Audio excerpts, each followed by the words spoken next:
একবার আমাদের বাড়ির মধ্যে একটা মাসআলা নিয়ে প্যাঁচ লাগছিল এক জায়গায়। তো ওখানে আমাদের বাড়ির সামনে যে কাছারিটা আছে, কাছারির মধ্যে একবারে এই অঞ্চলে শীর্ষস্থানীয় যত ওলামায়ে কেরাম আছে সবাই ওখানে গেছেন। এই মাসআলাটা সমাধান করতে পারতেছে না। একদিন বসছে, 2 দিন বসছে, 3 দিন বসছে। সবাই কিতাবের আলোকে, ফিকহের আলোকে, হাদিসের আলোকে নিজেদের মতামত পেশ করতেছিলেন।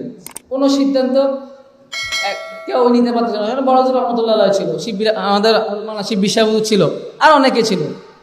ছোট হুজুর রহমতুল্লাহ কোনো কথা বলতেছেন না, উনি চুপ করে বসে রয়েছেন, সবার কথা শুনতেছেন, চুপচাপ মানুষ ছিলেন, কথা শুনতেছেন।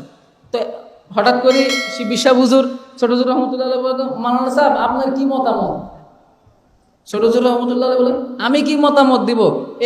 এই মাসালার সমাধান তো অমুক ইমাম অমুক কিতাবের অমুক নাম্বার পৃষ্ঠার মধ্যে এভাবে বলে গেছে, অমুক কিতাবে ওই হেদায়ের মধ্যে অমুক নাম্বার খণ্ডের অমুক পৃষ্ঠার মধ্যে এবারটা এভাবে আছে, অমুক কিতাবের মধ্যে এভাবে আছে। এভাবে 5-7টা কিতাবের একেবারে কিতাবের মুসান্নিফকে কিতাবের কোন পৃষ্ঠার মধ্যে আছে এবার ছকার পড়ে উনি শুনাই দিছে। উনি তো আবার শুধু আমাদের দ্বীনি লাইনে খুব বিজ্ঞ ছিল এমন না। ছোট হুজুর রহমতুল্লাহ আলাইহি ওনার ইংরেজি পড়া যদি কেউ শুনেন, আপনি মনে করবেন যে কোনো বিশ্ববিদ্যালয়ের প্রফেসর।